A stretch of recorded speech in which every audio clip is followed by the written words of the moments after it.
First analyst గారి గురించి మాట్లాడదాం చూద్దాం సార్. అనలిస్ట్ గారు చాలా బాగా చెప్పారు సార్. కాబట్టి అనలిస్ట్ గారు చెప్పిన దాంట్లో చిన్నది ఏంటంటే సార్, విజన్ 2047 అనేది ఒక టీడీపీ పార్టీ విజన్ అయితే మీరు కానీ నేను కానీ కాంగ్రెస్ పార్టీ సోదరులు కానీ ఇంకొకరు కానీ మనం దాన్ని అభ్యంతరం చెప్పేవాళ్ళం. కానీ అది ఒక స్టేట్కి ఒక ముఖ్యమంత్రి హోదాలో పెట్టినప్పుడు అది కాకుండా దానికంటే బెటర్ ప్లాన్ ఉంటే మనం పెట్టొచ్చు. లేదు ఆ ప్లాన్ బాగున్నప్పుడు అది సపోర్ట్ చేయాలి. నారా చంద్రబాబు నాయుడు గారు 20 సంవత్సరాలు ముఖ్యమంత్రిగా ఉంటారా, 30 సంవత్సరాలు ముఖ్యమంత్రిగా ఉంటారు. వాళ్ళు ఒక 5 సంవత్సరాలు ఉన్నారనుకో, తర్వాత కాంగ్రెస్ ఒక 5 సంవత్సరాలు ఉండొచ్చు, మళ్ళీ వైసీపీ రావచ్చు. ఎవరున్నా ఒక రాష్ట్రానికి ప్లానింగ్ గీసినప్పుడు ఒక ముఖ్యమంత్రి హోదాలో ఆయన ప్లానింగ్ గీశారు. అది మనం తీసుకెళ్ళాలి. ఎందుకంటే ఇప్పుడు అనలిస్ట్ గారిని అడుగుతున్నాను, మీరున్నారు సార్, మీరు సంపాదించిన డబ్బులు కూడబెడుతున్నారు. ఎవరి కోసం కూడబెడుతున్నారు? మీ పిల్లల కోసం, వాళ్ళ పిల్లల కోసం కూడబెడుతున్నారు కదా. లేదు నేను సంపాదించిన డబ్బులు నేను ఇప్పుడు తినేసి ఇప్పుడే ఖర్చు పెట్టేసుకొని బయటికి వెళ్దాం అనుకోం కదా సార్. ఎవరైనా ఫ్యూచర్ కోసమే కదా. సో ఒక ముఖ్యమంత్రి హోదాలో ఆయన ఒక విజన్ 2047 ఇంప్లిమెంట్ చేసినప్పుడు డెఫినెట్గా అది మనకు నచ్చితే మనం సపోర్ట్ చేయాలి. దానికన్నా బెటర్ ప్లాన్ ఐడియాలజీ మన దగ్గర ఉంటే మనం దానికి ఇది ప్లాన్ ఇచ్చారు, దీనికన్నా ఇది బెటర్ ప్లాన్ అని చెప్పి మనం చెప్తే బాగుంటుంది. ఒక రాష్ట్రానికి విజన్ ఉంటుంది, దాంట్లో తప్పు లేదు. హైదరాబాద్ దానికి ఎగ్జాంపుల్ అని చెప్పొచ్చు. ఆయన సీఎంగా ఉన్నా లేకపోయినా, ఆ తర్వాత కాంగ్రెస్ వచ్చినా, ఆ తర్వాత టీఆర్ వచ్చినా కానీ ఆ విజన్ అలాగే కంటిన్యూ చేశాం. కాబట్టి ఇక్కడ హైదరాబాద్కి ఒక బ్రాండ్ ఉంది. ఇప్పటికీ ఆంధ్ర వాళ్ళు మాకు హైదరాబాద్ ఉంటే బాగుంటుంది. నేదురుమల్లి జనార్దన్ రెడ్డి గారు కొబ్బరికాయ కొట్టి స్టార్ట్ చేసిన ఐటీ విప్లవం, దాన్ని మీరు ఇగ్నోర్ చేయలేరండి. జస్ట్ అంటే అది కేవలం ఆయన ఒక్కరి వల్ల సాధ్యం కాలేదు. తర్వాత చంద్రబాబు గారు దాన్ని అందిపుచ్చుకున్నారు. నేను చెప్తున్నా సార్, ఇప్పుడు బాబు గారు ఒక 5 సంవత్సరాలు ఉంటారు సార్. తర్వాత రిమైనింగ్ పార్టీలో అభ్యర్థులు ముఖ్యమంత్రి వస్తారు. ముఖ్యమంత్రి అయినప్పుడు ఒక ముఖ్యమంత్రి స్థాయిలో ఒక విజయం చెప్పినప్పుడు దాన్ని మనం ముందుకు తీసుకెళ్లాలని చెప్తున్నాను. అది పార్టీలకు అతీతంగా మనం యాక్సెప్ట్ చేయాలి. ఒక రాష్ట్రానికి విజన్ ఉంటుందో తప్పులేదు. ఇంకపోతే పెద్దలు మాట్లాడతాం, మేమైనా సరే వైసీపీ ఎవరైనా సరే అప్పులు చేసి సంక్షేమాలు అమలు చేయాలని చెప్పి ఎవరు కోరుకోకూడదు సార్. కోరడం కూడా తప్పు. ఎందుకంటే డెఫినెట్గా మీరు అధికారం రాకముందు ఏం చెప్పాడు, 2024 ముందు మీరు ఎలక్షన్ ప్రచారానికి వెళ్ళినప్పుడు ఏం చెప్పారు, నేను సంపద సృష్టిస్తాను అని మరీ చెప్పడం వల్లే ప్రజలు వైసీపీ అప్పులు చేసి డబ్బులు పంచుతుంది కదా, మీరు ఎక్స్పీరియన్స్ ఉంది, సంపద సృష్టిస్తారని చెప్పి ప్రజలు మీకు ఓటేశారు. అది చెప్పకుండా మీరు అప్పుడు ఏం చెప్పాలి, లేదు నేను గెలవంలోనే ఆ పథకాలు ఇంప్లిమెంట్ చేయను, ఒక 2 ఇయర్స్, ఒక 3 ఇయర్స్, ఒక 4 ఇయర్స్ అయిన తర్వాత ఆ సంపద సృష్టించడానికి ఒక రోజు పట్టదు, ఒక సంవత్సరం పట్టదు, ఒక 2-3 సంవత్సరాల సమయం అవసరం అయింది. 134లో 13, 34 వస్తాయి. అది వాళ్ళు చెప్పాలి. మరి ఇప్పుడు ఎందుకు చెప్తారు సార్? అది వాళ్ళు చెప్పాలి కదా సార్. మీరు చాలా ప్రామిసులు చేశారు కాంగ్రెస్ పార్టీగా. సో వాళ్ళు ప్రాక్టికల్గా కూడా ఆలోచించాలి. ఇంకోటి సార్ నెక్స్ట్ వచ్చే నిన్న బడ్జెట్ చూద్దాం సార్.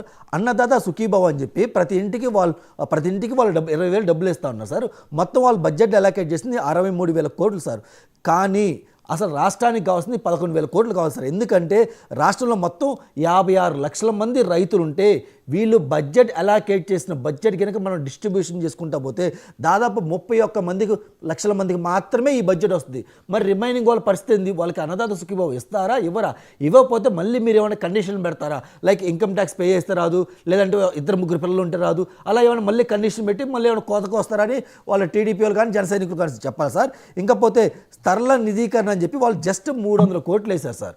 ఆ 300 కోట్లు నిన్న కాక మొన్న మిర్చి ఇష్యూలో కొడితే 300 కోట్లు గాలికి ఎగిరిపోతాయి సార్. అంటే ఇలాంటి ఎన్ని ఇది వస్తాయి, సంవత్సరంలో చాలా వస్తాయి సార్.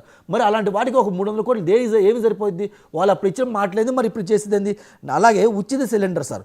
ఉచిత సిలిండర్లో దాదాపుగా సార్ మన ఆంధ్రాలో 1,55,00,000 కుటుంబాలు ఉంటే వీరు 90 లక్షల కుటుంబాలకు మాత్రమే ఉచిత సిలిండర్ ఇచ్చే విధంగా బడ్జెట్ 2,600 కోట్లు అనేది ఇంట్రొడ్యూస్ చేస్తారు సార్.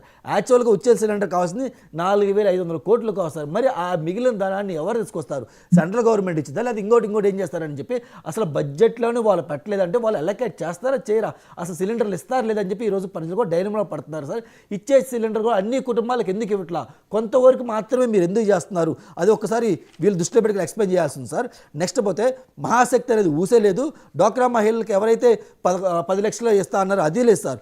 ఇంకా పోతే సార్ స్టూడెంట్ విషయంలో కూడా వీళ్ళు మోసం చేశారు సార్. ఎందుకంటే స్టూడెంట్స్ దాదాపు మన రాష్ట్రంలో ఉంది 84 లక్షల మంది స్టూడెంట్స్ ఉంటే వీళ్ళు ఇచ్చిన బడ్జెట్కి ఓన్లీ 67 లక్షల మందికి మాత్రమే మనం ఆ 15 నెలలకి ఏదైతే సంవత్సరానికి 15,000 ఉందో ఆ డబ్బులు మనం ఇవ్వగలం సార్. మరి మిగిలిన స్టూడెంట్ పరిస్థితి ఏంటి? వాళ్ళు మీరు ఎందుకు ఇవ్వరు? అంటే కాన్వెంట్ చదువుకునే వాళ్ళకి ఇవ్వరా, లేదంటే ఏంటి రీజన్స్? దేనివల్ల మళ్ళీ రేపు మీరు పథకాలు ఎగరగొడుతున్నారు? అది ఖచ్చితంగా వాళ్ళు చెప్పాల్సిన అవసరం ఉంది సార్. నేను అందుకేనండి వాసుదేవన్ గారు ఇప్పుడు కాంగ్రెస్ నాయకులు మాట్లాడారు, ఇప్పుడు ఏం చేయకుండా నువ్వు మొత్తం మొండి చేయి చూపించి 2047కి నేనేదో అద్భుతాలు చేస్తాను అని అంటే Right. మీరు ఇది ప్రభుత్వ విజన సార్, ఇంకోటి కాదు మనకి ఇక్కడ తినడానికి సమస్య. తినలేని పరిస్థితిలో ఏ మనం లేము. ప్రభుత్వానికి తప్పు సార్. ప్రయారిటీస్ ఆ ప్రభుత్వానికి ఉంటాయి. Sir, Congress sir. వస్తుంది రేపు Right, పొద్దున right. మీరు ఒక్క మీరు నిమిషం. తినడానికి ఆ విధమైనటువంటి తినలేని పరిస్థితిలో మనం correct లేము. అంశం కాదు. మీరు అలా మాట్లాడొద్దు. ఇప్పుడు అది చేస్తామనేటువంటి కరెక్ట్ అంశం కాదు. ఇప్పుడు ఏం చేస్తున్నాం అనేది కదా, నాగార్జున గారు, అది మభ్య పెట్టడానికే ఈ 2047 అనేటువంటి విజన్ ప్రకటించారు అనేటువంటిది నా పాయింట్. శేఖర్ రెడ్డి గారు మీరు మాట్లాడతారా? ముందు ప్రమీల గారు కూడా మాట్లాడిన తర్వాత మీరు మాట్లాడతారా? కానివ్వండి సార్, వాళ్ళు మాట్లాడిన తర్వాత అందరూ మాట్లాడింది అయిపోద్ది కదా సార్. ప్రమీల గారు, రాజశేఖర్ ప్రతిపక్షం ఒక్కరే కదా సార్. రెడ్డి గారు ఈజ్ జనరస్ ఇనఫ్. ముందు మీరు మాట్లాడితే కానీ తను మాట్లాడి అంటారు. మాట్లాడండి. మ్యూట్ లో ఉన్నారండి మీరు. అధికారంలో ఉండి మ్యూట్ లో ఉంటే ఎట్లాగా? అన్మ్యూట్ చేసుకోండి. సార్ వాసుదేవన్ గారు, అలాగే ప్యానెల్లో ఉన్న పెద్దలందరికీ నమస్కారం సార్.